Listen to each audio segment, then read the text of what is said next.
Bonsoir, la rediff. Bonsoir, YouTube. Dans le futur plus ou moins proche, on est en train de préparer la chaîne YouTube. C'est actuellement en cours de préparation. Il y aura bientôt toutes les rediffs sur YouTube. Donc bonsoir à toutes et tous et bienvenue dans cette nouvelle soirée.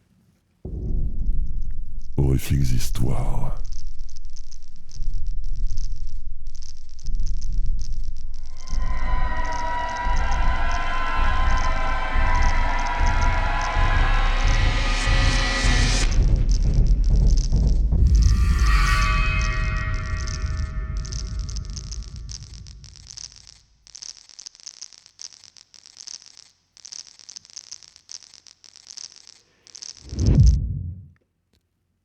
Et ce soir, dans Horrifiques Histoires, 2 nouvelles au lieu d'une, et nous allons commencer immédiatement par La Cité Sœur, une nouvelle de Brian Lumley. Braves gens, bonne écoute. Et n'oubliez pas, du coup, vers minuit, la deuxième histoire. Voilà, donc si vous voulez vous barrer et revenir plus tard, vous pouvez. Mais sinon, restez, on est bien. Allez. Yes, I. C'est parti.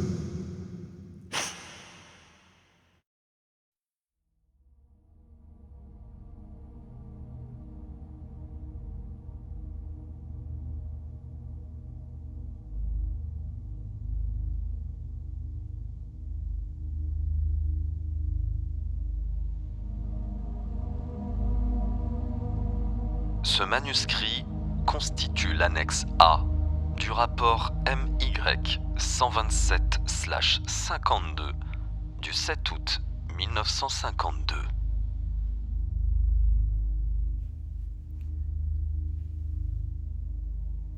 Nous habitions Londres quand, vers la fin de la guerre, notre demeure fut détruite par un bombardement. Mes parents y laissèrent la vie. Je fus moi-même hospitalisé pour blessures graves et dû passer 2 années environ allongé sur le dos.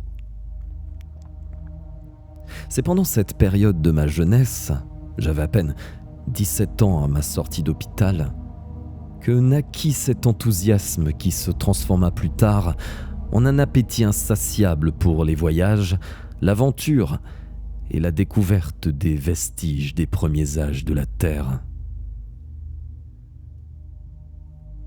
Aventurier de nature, je m'étais senti tellement emprisonné au cours de ces 2 longues années qu'à la première occasion, je pris ma revanche sur le temps perdu et donnai libre cours à mes aspirations.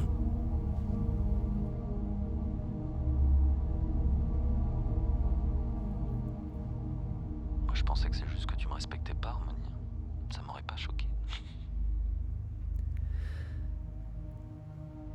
Ce n'est pas que ces longs et pénibles mois furent totalement dépourvus de joie.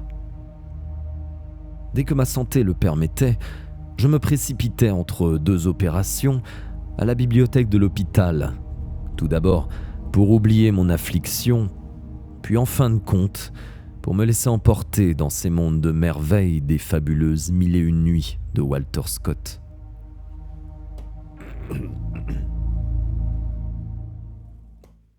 Je me suis pas chié dans mes commandes, c'est faux. Vous n'avez rien entendu.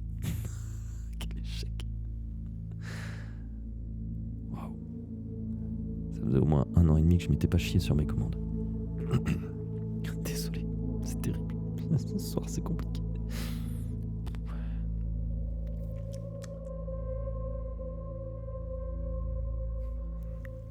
F dans le chat pour mes 2 neurones.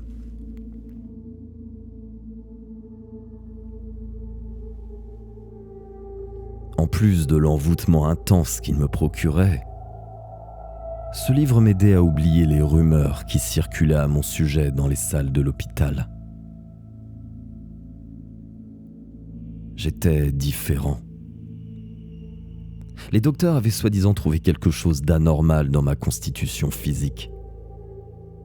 On chuchotait de bouche à oreille que ma peau possédait d'étranges particularités et qu'un cartilage osseux se développait peu à peu à la base de ma colonne vertébrale.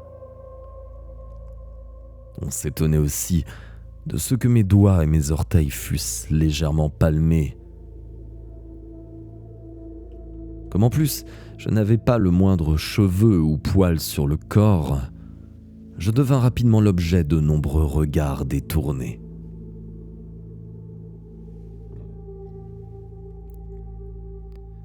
Ajouté à mon nom, Robert Krug, ces éléments n'augmentaient en rien ma popularité à l'hôpital. En fait, à cette époque où Hitler larguait encore à l'occasion des bombes sur Londres, un nom de famille comme Krug, avec ses implications d'ascendance germanique, constitue un obstacle bien plus grand encore que toutes mes autres caractéristiques réunies. La fin de la guerre me trouva riche. J'étais le seul héritier de la fortune de mon père et n'avais pas encore 20 ans.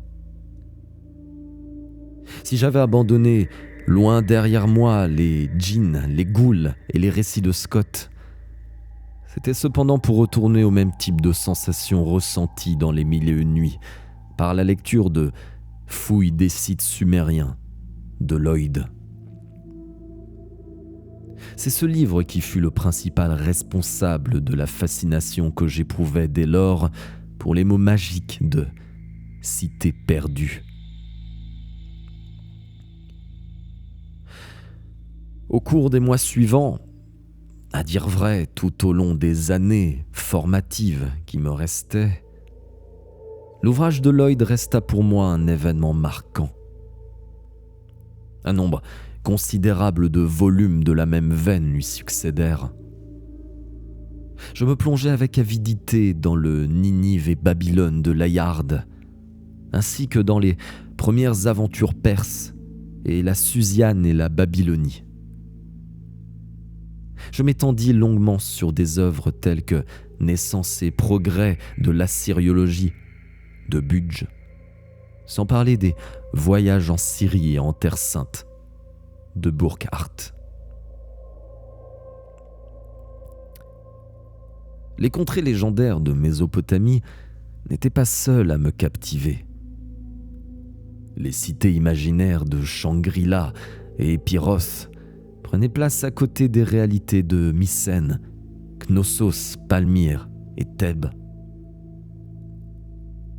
Mon enthousiasme ne connut plus de bornes quand mes lectures m'amenèrent à Atlantide et à Chichén Itzá. Jamais je ne me suis soucié de séparer réalité et fiction. Dans mes rêves, j'aspirais tout autant à connaître le palais de Minos en Crète que la Kadate inconnue du désert de glace.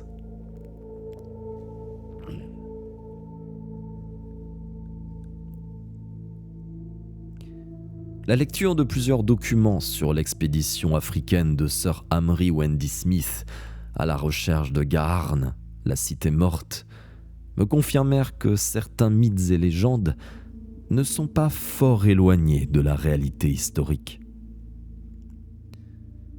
Si une personnalité aussi respectable que cet éminent archéologue avait mis sur pied une telle expédition pour partir à la recherche de cette ville de la jungle, considérée par la plupart des autorités sérieuses comme purement mythologique, son échec ne lui ôtait pas le mérite d'avoir essayé.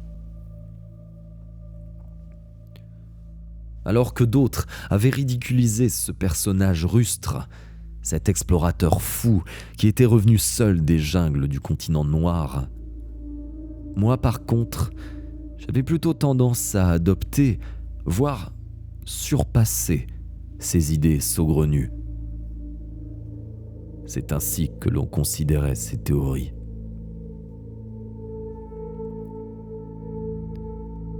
J'examinais une fois de plus les preuves en faveur de Kiara et de Gaarn. Je fouillais de plus en plus profondément les vestiges fragmentaires des cités légendaires et des contrées aux noms aussi incroyables que Rayleigh, Épiros, Mnar et Hyperborea. Au cours des ans, je retrouvais une parfaite santé physique. Et l'adolescent fasciné devint un homme entièrement voué à sa passion. Je n'ai jamais su quelle force me poussait à explorer les passages obscurs de l'histoire, réels comme imaginaires.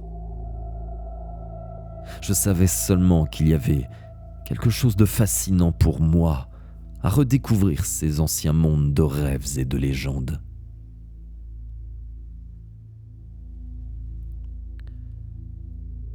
Avant d'entreprendre les lointaines expéditions qui allaient m'occuper à différentes reprises pendant 4 années, j'achetais une maison à Marske, à la limite même des marais du Yorkshire. C'était la région de mon enfance. J'avais toujours ressenti une forte affinité pour ces régions sinistres et marécageuses. Une affinité difficile à définir. C'est-à-dire que je m'y sentais plus près de chez moi et infiniment plus proche de ce passé qui me harcelait. Chaque départ était un véritable déchirement. Et pourtant, je ne pouvais résister à cette attirance inexplicable des lieux lointains et des noms étranges d'outre-mer.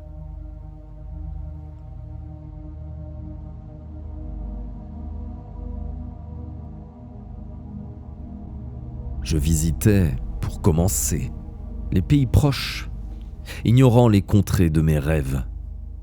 Mais bien déterminé à ce que plus tard,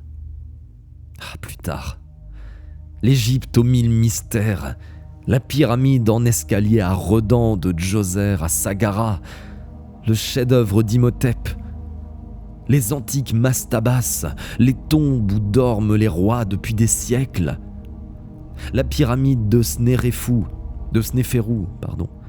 à Meidoum, ainsi que celle de Chephren et de Khéops à Giza. Chephren, je crois plutôt. Les momies, les divinités souveraines.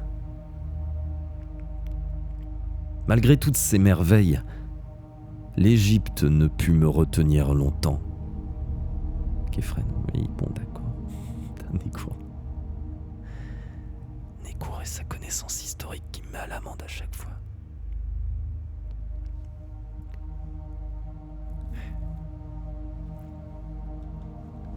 Donc je disais, la pyramide de Snéferu.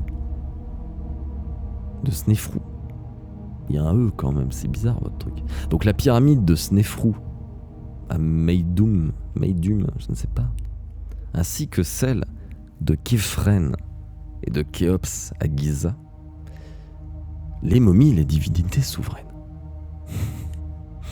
Je suis surveillé dans le chat, vous avez vu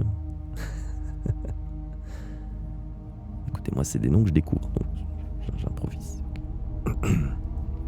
Mon égyptien est une catastrophe. Oui, je me doute. Je vais boire un coup.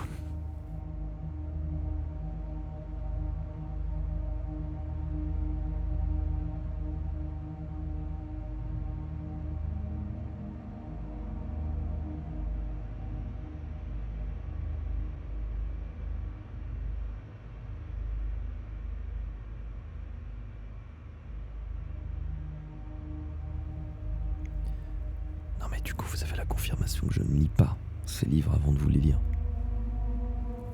Parce que le pire c'est que des fois je vois arriver le mot et j'ai pas le temps de le process, donc je sais qu'en plus je switch des trucs. Je switch des syllabes en plus. Et je le vois quand je le lis, mais c'est le problème de lire.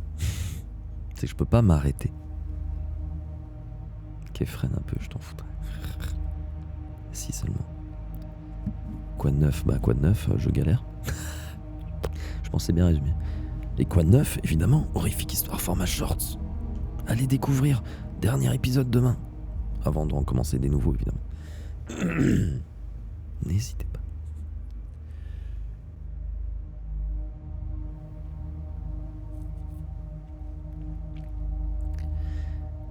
Nous disions donc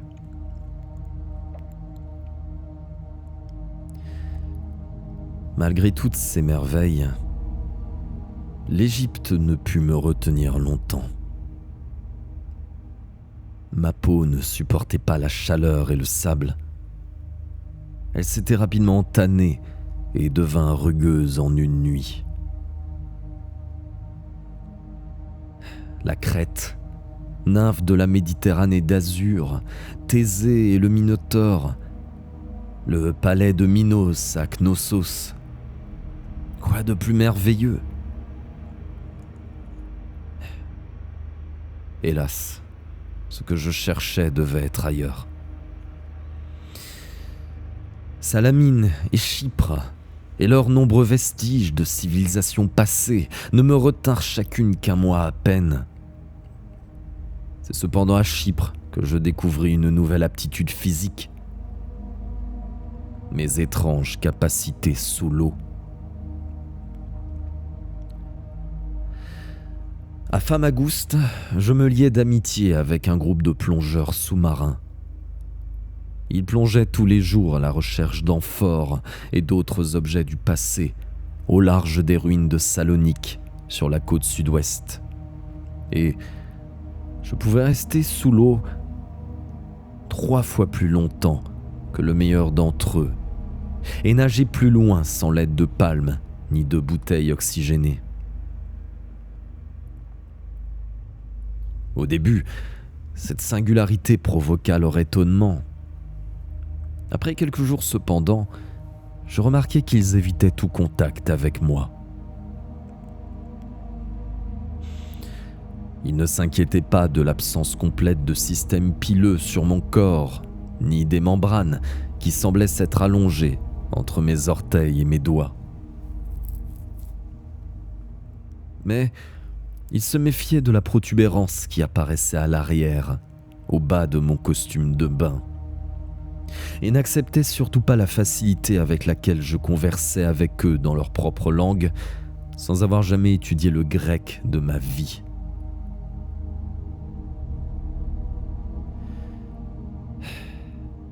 Il était temps de reprendre la route. Mes pérégrinations m'emmenèrent partout à travers le monde. Je devins une autorité en matière de civilisation morte, ma seule joie dans la vie.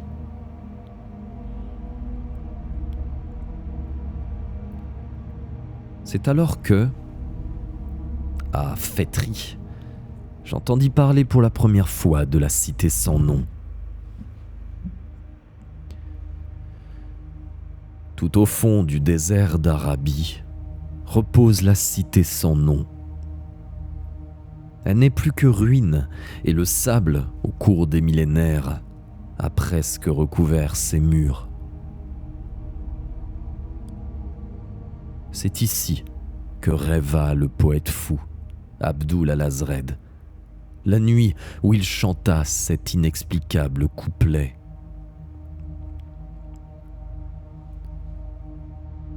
Ce qui gît dans l'éternité ne connaît pas la mort. D'étranges éons viendront, et même la mort mourra alors.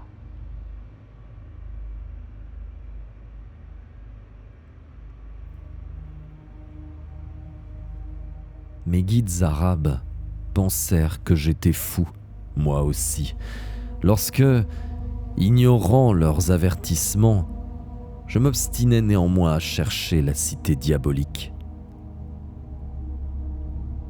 Les pieds ailés de leurs chameaux les emportèrent dans une course folle, car ils venaient de remarquer ma peau squameuse et d'autres détails qui les rendaient mal à l'aise en ma présence. Tout comme moi du reste, ils étaient désemparés devant la facilité avec laquelle je parlais leur langage.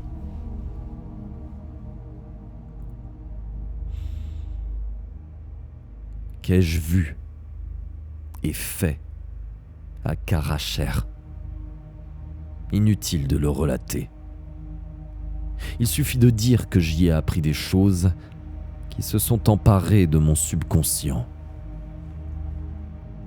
Des choses qui me poussèrent à voyager plus loin encore, à la recherche de Sarnath la maudite, dans ce qui fut jadis le pays de Mnar.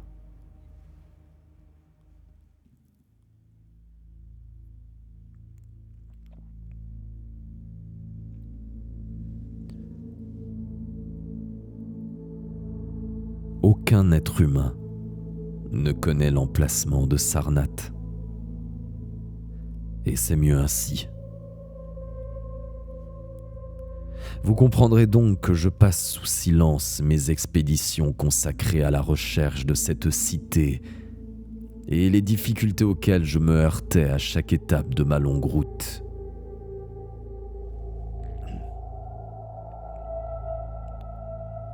Enfin, je finis par découvrir la cité engloutie dans les marais, ainsi que les ruines d'Ib, toutes proches. Ce furent autant de maillons essentiels ajoutés à la chaîne toujours plus longue qui comblait lentement le fossé entre ce monde et mon but ultime.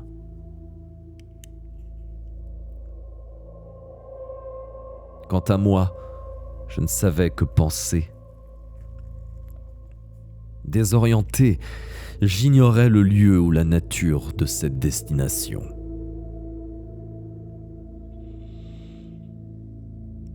Pendant 3 longues semaines, j'explorais les rives vaseuses du lac paisible qui recouvre Sarnath.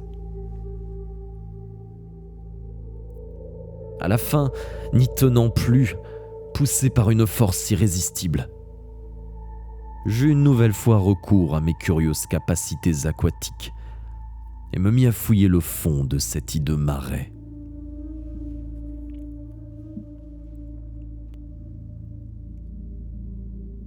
Je m'endormis ce soir-là, serrant dans les bras une petite figurine verte que j'avais arrachée aux ruines sous-marines. Je vis mon père et ma mère en rêve, confusément toutefois, dans une sorte de brouillard. Ils m'appelaient.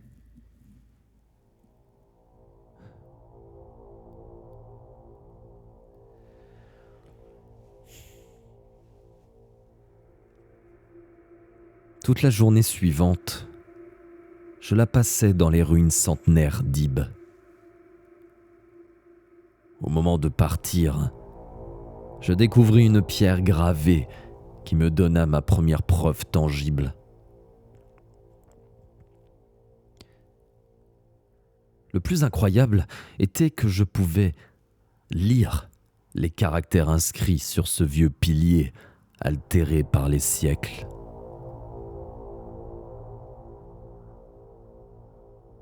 L'écriture cunéiforme était plus ancienne encore que les inscriptions des colonnes brisées de Gef.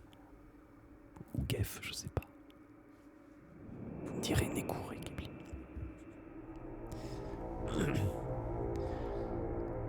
La pierre érodée avait subi les ravages du temps. Et pourtant, miracle, je comprenais.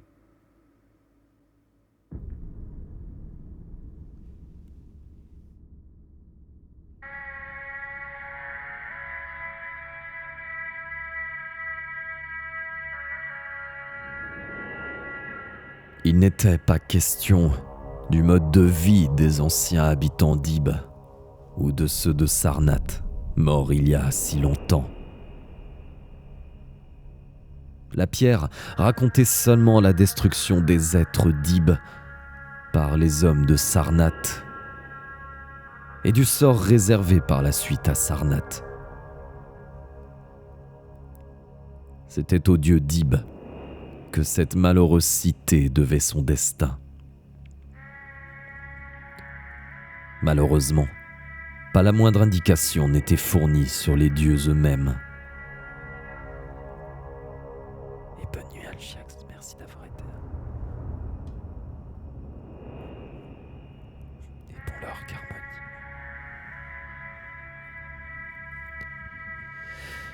Je savais seulement que la lecture de cette pierre, ainsi que ma présence à Ib, avait réveillé des souvenirs enfoui très profondément en moi. Qui sait, peut-être même des souvenirs ancestraux.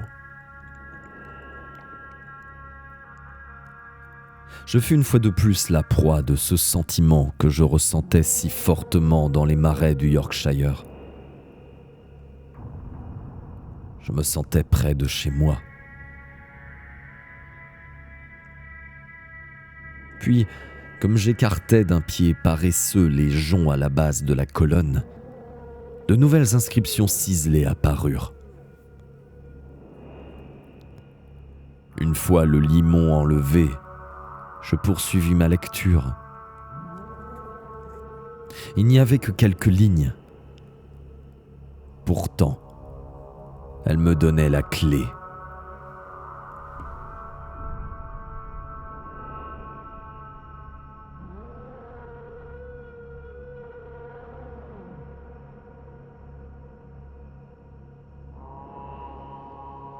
Ib n'est plus. Mais ces dieux vivent encore. À l'autre bout du monde, la cité sœur se cache sous terre, dans les régions barbares de la Zimmerie. C'est là que vit le peuple. C'est là que les dieux seront toujours adorés, même jusqu'à la venue de Cthulhu.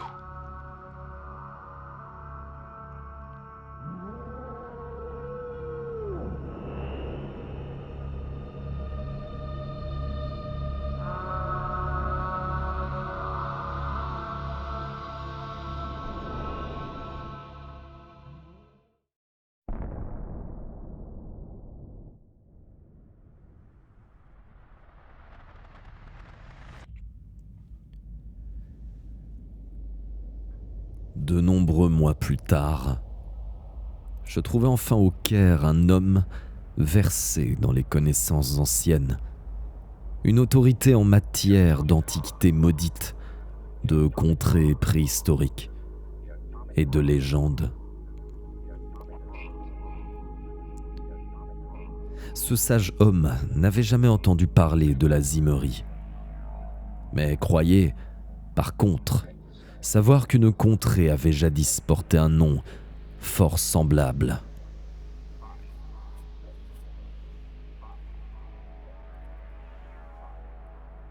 Et où se trouvait cette Zimmerie ? Demandai-je. Malheureusement, me répondit le savant en consultant une carte, la plus grande partie de la Zimmerie est aujourd'hui engloutie sous la mer. Jadis, elle se situait entre Vanaheim et Némédie, dans l'Iboré antique. Vous avez bien dit que la plus grande partie est submergée. Et qu'en est-il de la région qui se trouve au-dessus du niveau de la mer ?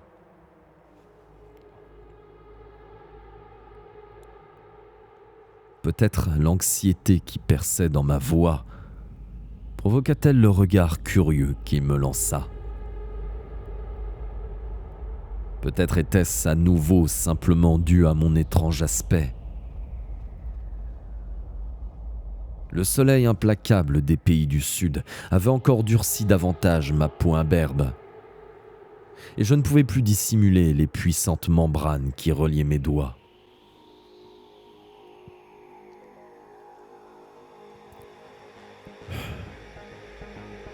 « Pourquoi tenez-vous tant à le savoir ?» demanda-t-il.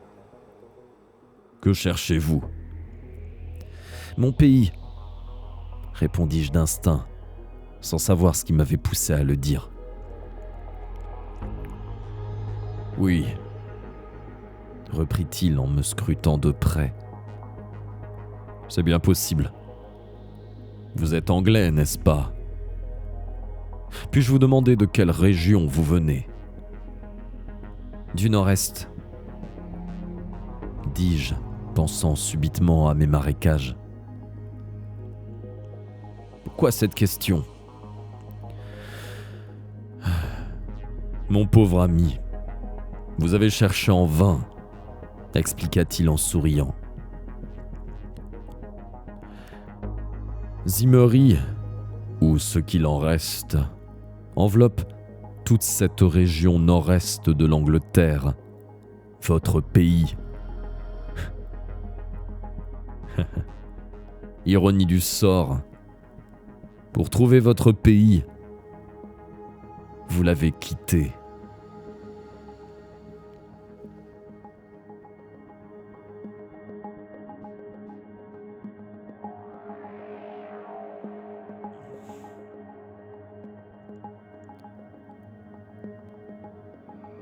Le destin me dévoila cette nuit-là une carte que je ne pouvais négliger. Dans le hall d'entrée de mon hôtel, une table était affectée aux lectures habituelles des résidents anglais. Un large éventail de romans, livres de poche, revues et journaux, allant du Reader's Digest au News of the World, y étaient présentés. Souhaitant passer quelques heures agréables dans une fraîcheur toute relative, je m'assis, bercé par le doux ronronnement d'un ventilateur, un verre d'eau glacée à portée de main, et me mis à feuilleter d'un doigt nonchalant un des journaux.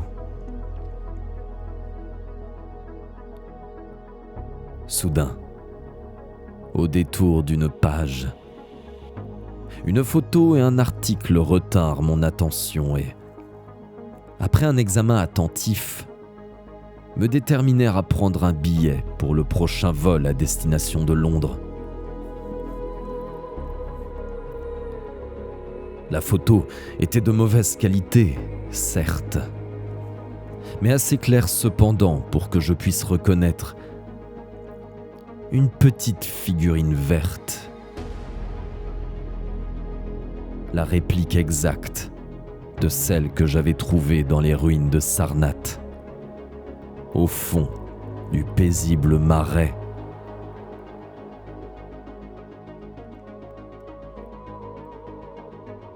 Pour autant que je m'en souvienne, l'article était rédigé comme suit.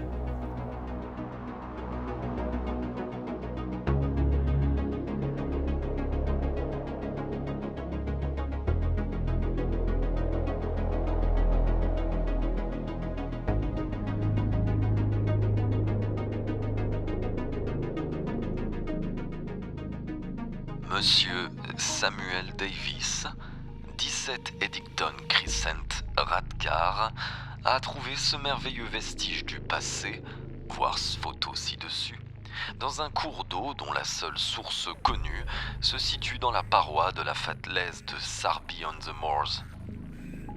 Monsieur Davis a fait don de la statuette au musée de Radcar. Elle y est actuellement étudiée par le conservateur, le professeur Gordon Walmsley de Goole. Jusqu'à présent, le professeur Walmsley n'a pu apporter aucun éclaircissement sur l'origine de cette étrange œuvre d'art, apparemment très ancienne. Le test Wendy Smith, méthode scientifique permettant de déterminer l'âge des fragments archéologiques, indique toutefois qu'elle aurait plus de 10 000 ans d'âge. La figurine verte semble n'avoir aucun rapport avec les civilisations mieux connues de l'ancienne Angleterre et passe pour une découverte d'une importance rare. Les experts géologues sont malheureusement unanimes. Ils affirment que ce cours d'eau est totalement infranchissable à l'endroit où il jaillit des falaises de Sarby.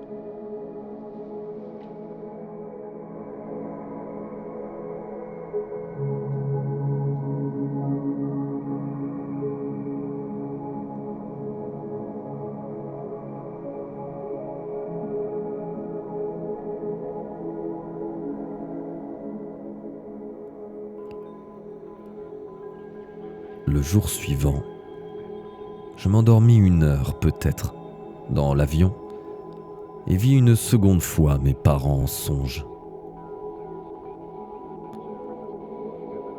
Comme la première fois, Ils m'apparurent dans une sorte de brume ouatée. Mais leurs appels étaient plus pressants. Les vapeurs denses qui les entouraient laissaient entrevoir d'étranges silhouettes courbées en signe d'obéissance, semblait-il. Tandis qu'une mélopée ironiquement familière s'élevait de gorges cachées et sans nom.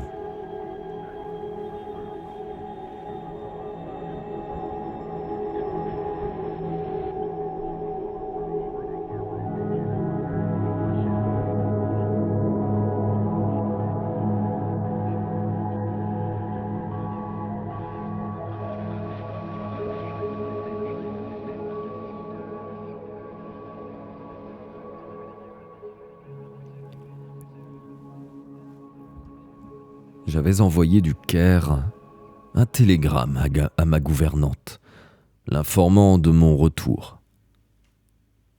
Lorsque j'arrivai à Marsk, quelqu'un m'attendait. Un certain monsieur Harvey se présenta aussitôt à moi.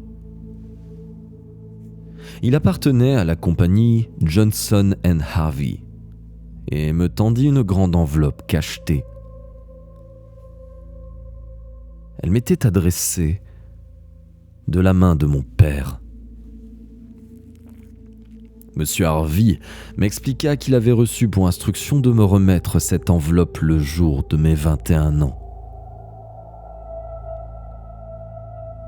J'étais malheureusement à l'étranger à cette époque. Il y avait déjà presque 1 an de cela. La firme était alors restée en contact avec ma femme de ménage, afin que, dès mon retour, l'accord conclu bientôt 7 années auparavant entre mon père et la compagnie de M. Harvey pût être réalisé. M. Harvey prit congé. Je remerciai la gouvernante et décachetai le pli. Il renfermait un manuscrit rédigé dans un caractère que je n'avais jamais vu au cours de mes études. C'était exactement le même que celui gravé sur ce vieux pilier centenaire d'Ibes. Mon instinct me disait que ces lignes avaient été tracées de la main de mon père. Et, bien sûr, je pouvais les lire aussi facilement que de l'anglais.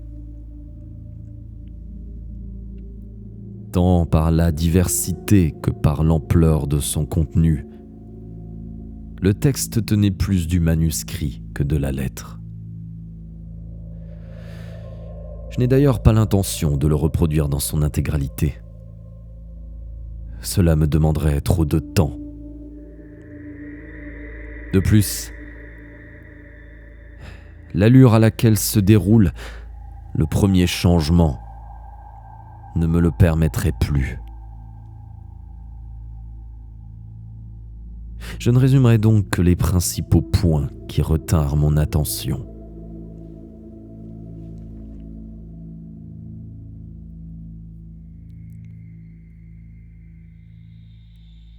J'abordai le premier paragraphe avec incrédulité. Mais dès les premières pages, une profonde stupeur m'envahit pour faire aussitôt place à une joie sauvage devant les fantastiques secrets dévoilés par les éternels hiéroglyphes d'Ibes. Mes parents n'étaient pas morts. Ils étaient tout simplement rentrés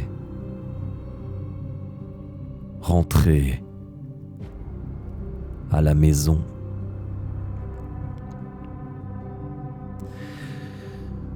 Ce jour-là, il y aura bientôt 7 ans, alors que je revenais chez moi, quittant une école réduite en cendres par le bombardement. Notre maison de Londres avait été volontairement sabotée par mon père.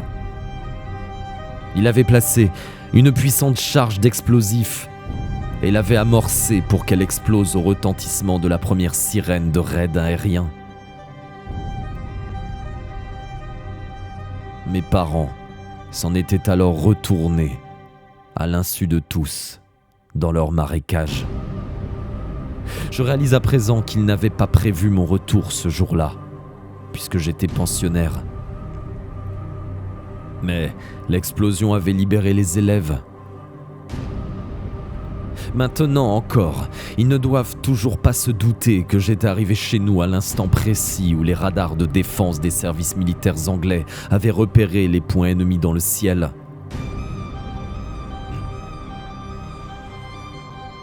Le plan de mes parents avait réussi. Aux yeux de tous, ils avaient trouvé la mort dans la catastrophe. Pourtant, il avait presque mis fin à ma vie.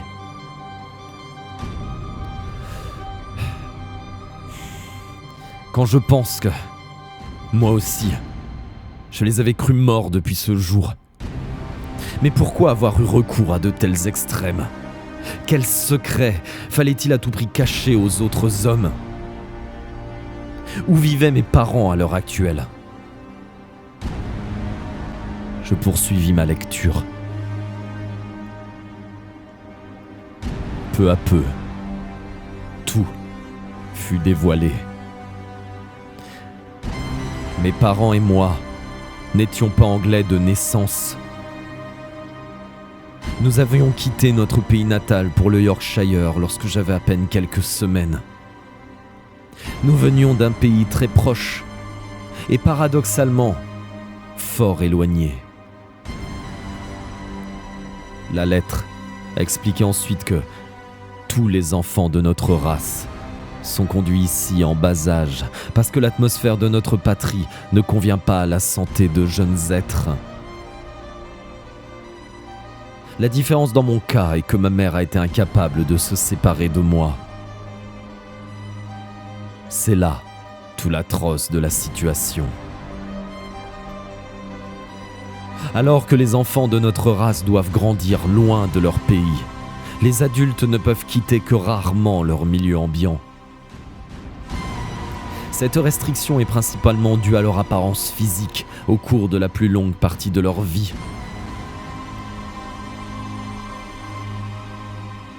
Pendant la majeure partie de leur existence, ils ne ressemblent au type humain, ni de corps, ni d'esprit.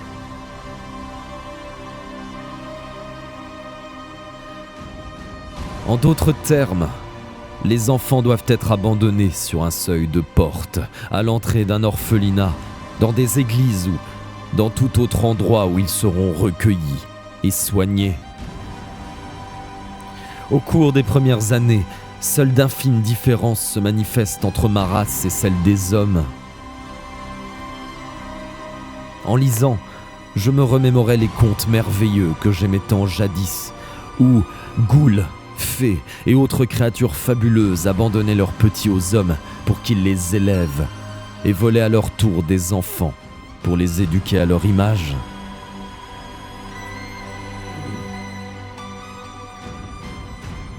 Était-ce là ma destinée ?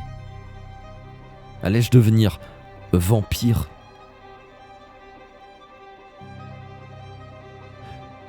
Je me replongeais dans ma lecture. J'appris ainsi que les êtres de ma race ne peuvent quitter leur pays natal que 2 fois dans leur vie. La première peu après leur naissance. Comme je l'ai déjà expliqué, ils sont conduits parmi les hommes par nécessité et ils sont abandonnés jusqu'à 21 ans environ. Et une seconde fois plus tard, plus précisément, lorsque des métamorphoses dans leur morphologie les rendent à nouveau aptes à supporter les conditions extérieures. Mes parents venaient d'atteindre ce dernier stade de leur développement lors de ma naissance. Mais l'attachement de ma mère était tellement fort qu'ils délaissèrent leur devoir dans notre monde pour me conduire personnellement en Angleterre.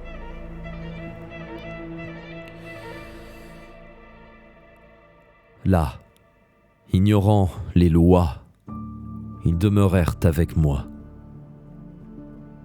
Mon père avait emporté certains trésors pour nous assurer une vie aisée jusqu'au jour où il serait contraint de m'abandonner, à l'époque du second changement, lorsque leur séjour prolongé éveillerait les soupçons de l'humanité sur notre existence. Ce jour avait fini par arriver, et ils avaient camouflé leur départ pour notre pays secret en faisant sauter notre maison de Londres, donnant ainsi à croire aux autorités et à moi-même, cela a dû briser le cœur de ma mère, qu'ils étaient morts au cours d'un raid aérien allemand. Quelle autre solution avaient-ils ? Ils ne voulurent pas risquer de me révéler qui j'étais réellement. Quel effet aurait eu sur moi une telle révélation, moi qui commençais à peine à manifester quelques différences ? Il leur restait l'espoir que je découvre moi-même le secret, ou du moins la majeure partie. Ce que je fis. Pour plus de sûreté cependant, mon père laissa cette missive. La lettre racontait aussi comment peu d'enfants abandonnés retrouvent le chemin de leur pays. Des accidents emportent les uns, les autres perdent la raison. Ce nouvel élément me rappela un article lu dans je ne sais quel journal. Il y était question de 2 patients du sanatorium d'Ogdeny, près de Glasgow. Près de Glasgow, atteints d'une démence si horrible et à l'aspect extérieur si effrayant que personne n'était autorisé à les voir et que même leurs infirmières avaient du mal à les supporter. D'autres encore se faisaient ermites en des lieux sauvages et inaccessibles. Quant à certains, je tremblais en lisant quel sort affreux leur était réservé. C'était pire que tout. Mais il y avait aussi les heureux, ceux qui parvenaient à rentrer au pays. Ils venaient réclamer leurs droits, tandis que certains d'entre eux étaient guidés dans leur route par des adultes en second séjour parmi les hommes. D'autres trouvaient leur chemin par instinct ou par chance. Aussi horrible que puisse paraître ce plan d'ensemble de notre existence, la lettre en explique la logique. Mon pays ne pouvait accueillir beaucoup de monde.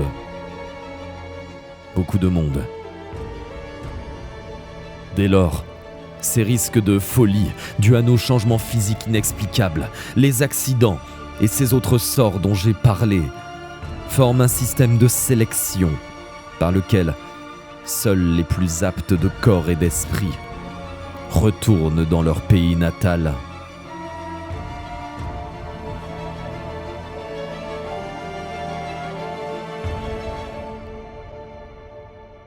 Je viens de lire une nouvelle fois chaque ligne de cette lettre. Et déjà je commence à ressentir un raidissement de mes membres. Le manuscrit de mon père est arrivé juste à temps.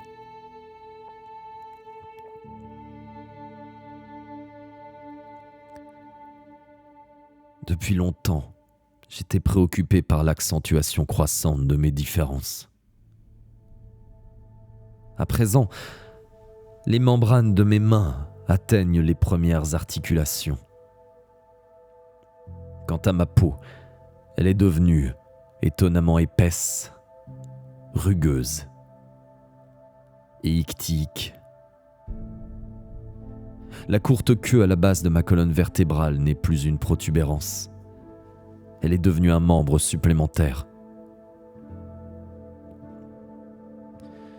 À la lumière de ce que je viens d'apprendre, ce nouveau membre n'a rien d'anormal. C'est bien au contraire la chose la plus naturelle qui soit parmi les miens. L'absence totale de système pileux sur mon corps a également cessé de m'inquiéter, puisque j'ai découvert mon destin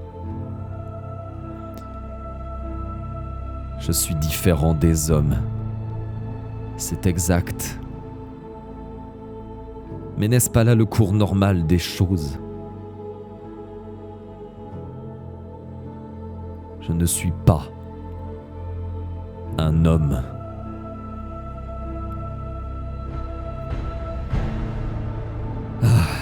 Heureuse étoile qui m'a poussé à ouvrir ce journal au Caire. Si je n'avais pas vu cette photo, ni lu cet article, je n'aurais sans doute pas réintégré de sitôt ma région marécageuse. Et je tremblais à l'idée de ce qui aurait pu m'arriver. Qu'aurais-je fait une fois modifié par le premier changement ? Aurais-je fui, dissimulé sous des vêtements suffocants, vers quelques contrées lointaines, pour y mener une vie d'ermite ? Peut-être serais-je retourné à Ibe, ou à la cité sans nom, pour y vivre une vie dans leurs ruines solitaires, jusqu'à ce que mon aspect me permette à nouveau de vivre parmi les hommes. Et après cela, après le second changement, peut-être des modifications morphologiques aussi inexplicables m'auraient-elles rendu fou. Il y aurait eu peut-être un nouveau pensionnaire à Ogdin. Par ailleurs, mon destin aurait pu être pire encore que tout cela. J'aurais pu être forcé de vivre dans les profondeurs, devenir l'un des êtres d'en bas et adorer Dagon et le grand Cthulhu, comme d'autres avant moi.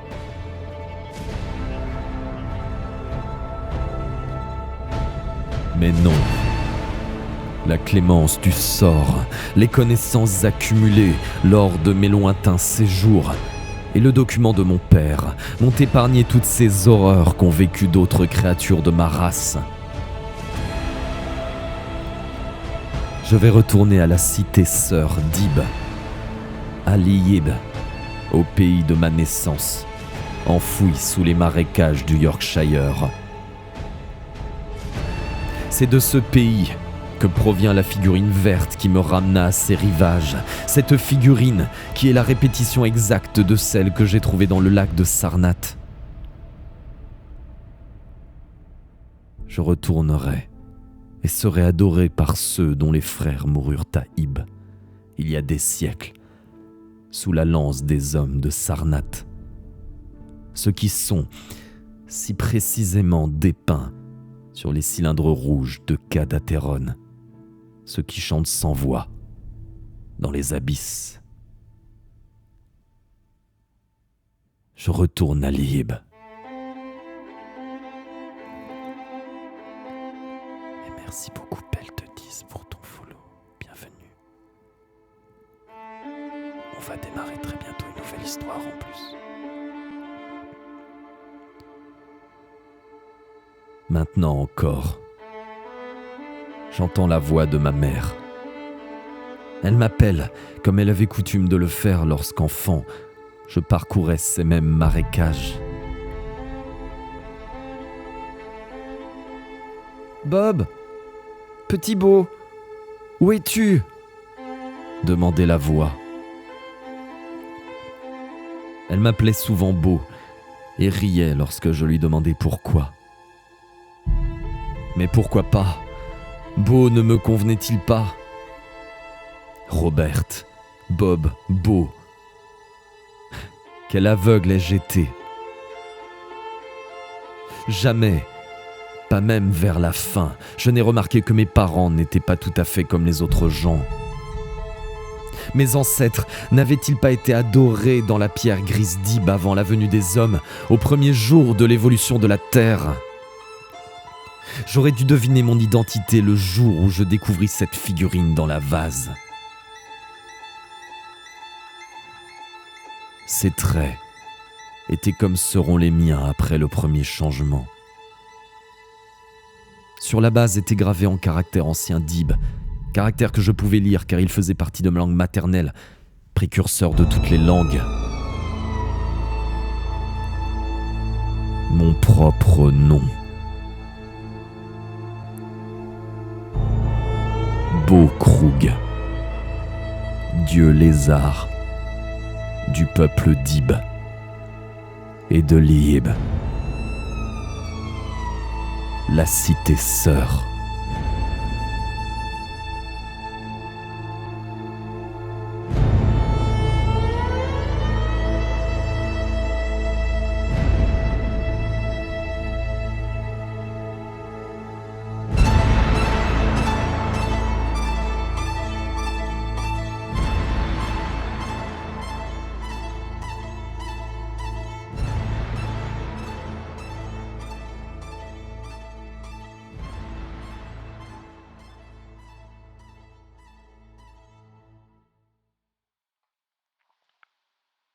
Note.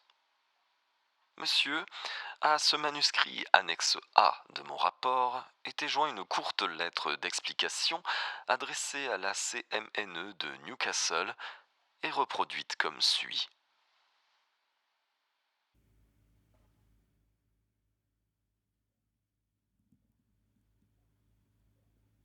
Robert Krug, Marsk, Yorkshire, le 19 juillet 1952. À destination du secrétaire et des membres de la CMNE, Newcastle-on-Tyne.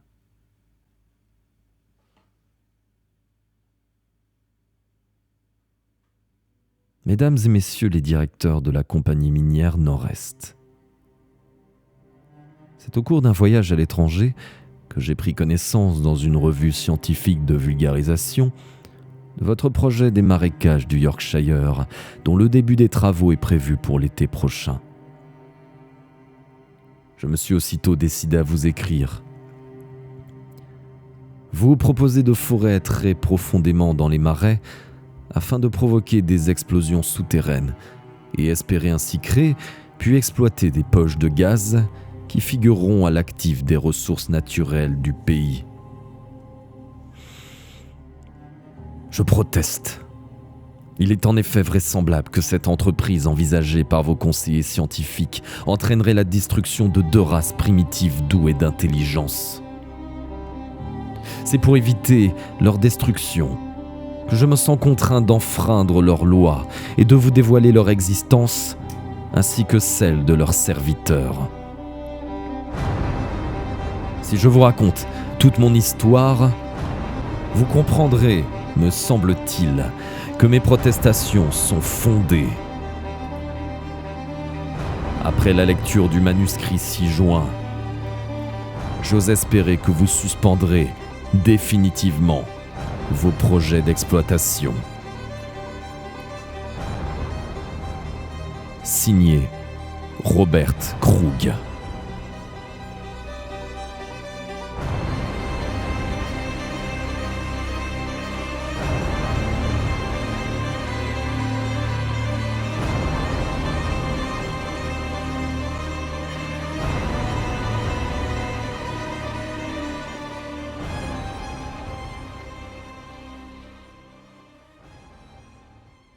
Rapport de police MY 127/52. Suicide présumé.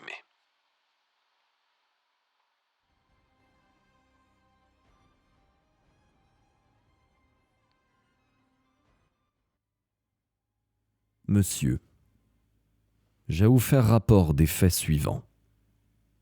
Le 20 juillet 1952, vers 4 heures de l'après-midi, j'étais de service au commissariat de police de Dilham, lorsque 3 enfants, déclaration annexée au volet B, vinrent faire la déclaration qui suit au sergent de faction. Ils avaient vu un drôle d'homme escalader la clôture de l'étang du diable, malgré les panneaux d'avertissement, et se jeter dans le courant puis s'enfoncer dans le flanc du coteau. Accompagné du plus âgé d'entre eux, je me rendis aussitôt sur les lieux de l'événement supposé, à 1 mile environ de là des marais de Dilham, et me fis montrer l'endroit où ce drôle d'homme avait enjambé la barrière. Plusieurs signes montraient effectivement que quelqu'un était passé récemment par-dessus le grillage. Herbes piétinées, taches d'herbe sur les fils. Je pus sans difficulté escalader moi-même cette clôture. mais fut incapable de constater si les enfants avaient ou non raconté la vérité. Je n'ai rien trouvé autour de l'étang ni dedans qui me permette de supposer que quelqu'un s'y était jeté. Rien d'étonnant à cela. À cet endroit, le courant pénètre dans le versant de la colline et l'eau s'engouffre violemment sous terre. Seul un excellent nageur serait capable de se dégager des tourbillons. L'an passé, au mois d'août, 3 géologues trouvèrent la mort exactement au même endroit, alors qu'ils tentaient une reconnaissance partielle du cours souterrain du fleuve. Je me remis alors à questionner le garçon qui m'avait accompagné. Il me dit qu'il avait vu un second homme à cet endroit avant l'incident. Il s'était réfugié en boitant, comme s'il souffrait dans une caverne toute proche. Ceci juste avant que le drôle d'homme, vert et muni d'une queue courte et souple, décrive-t-il, ne sortit de la même caverne pour escalader la barrière et se jeter dans l'étang.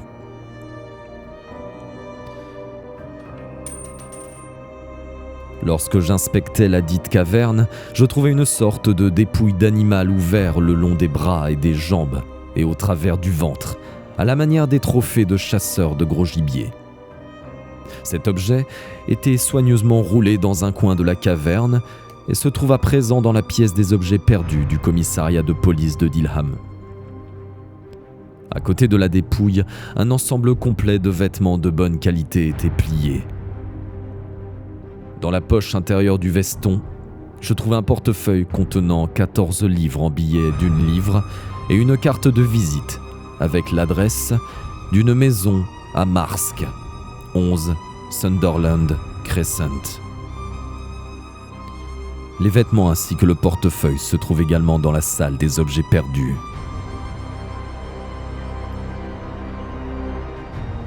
Vers 6h30, je me suis rendu à cette adresse de Marske pour y interroger la femme d'ouvrage, une certaine Miss White. Elle me fit une déclaration concernant son employeur partiel, Robert Krug. Miss White m'a également remis 2 enveloppes, dont l'une contient le manuscrit joint à ce rapport en annexe A. Miss White avait trouvé cette enveloppe cachetée, accompagnée d'un billet lui demandant de la poster quand elle se rendit à son travail l'après-midi du 20, une demi-heure environ avant mon arrivée. En vue de l'enquête que je menais et eu égard à sa nature, c'est-à-dire une recherche sur l'éventuel suicide de Monsieur Krug, Miss White pensa qu'il valait mieux remettre l'enveloppe entre les mains de la police. De plus, elle ne savait qu'en faire, vu que Krug avait oublié de l'adresser. Pensant que l'enveloppe pouvait contenir un billet expliquant son suicide, je l'ai donc accepté. Quant à l'autre enveloppe, non cachetée, celle-là, elle contenait un manuscrit rédigé dans une langue étrangère. Il se trouve à présent dans la salle des objets perdus de Dilham.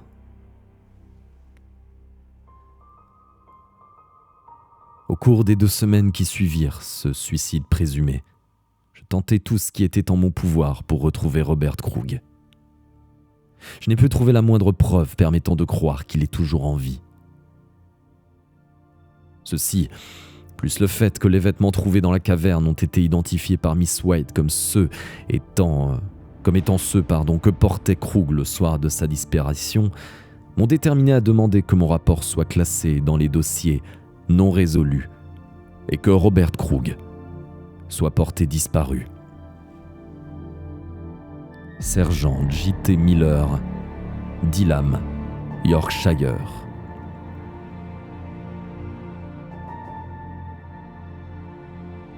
Note, le 7 août 1952. Monsieur, souhaitez-vous que j'envoie copie du manuscrit en annexe A, comme l'a demandé Krug à Miss White, au secrétaire de la compagnie minière Nord-Est? Sergent J.T. Miller.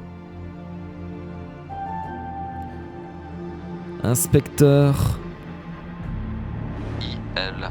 Lanson, police du comté de Yorkshire, Radcar, Yorkshire.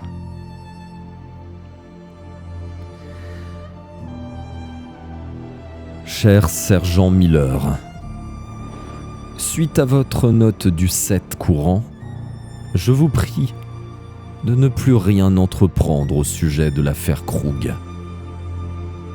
Suivant votre suggestion, j'ai porté l'homme disparu, suicide présumé. En ce qui concerne son document, cet homme était à mon avis soit un déséquilibré mental, soit un mystificateur monumental, voire un mélange des deux. Sans nier le fait que certains éléments de son histoire sont indiscutables, le total de l'affaire semble cependant être le produit d'un esprit dérangé.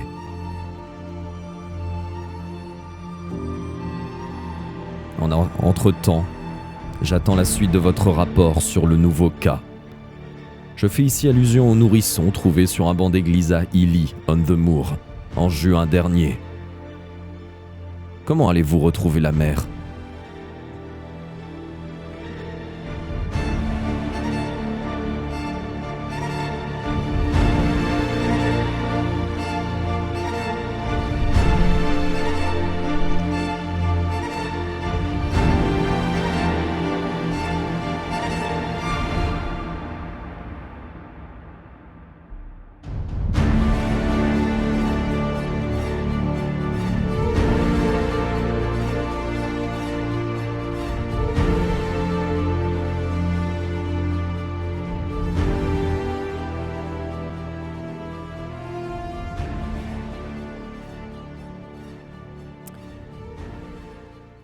Et voilà pour la première histoire. Même si j'en ai chié ça, je suis fatigué.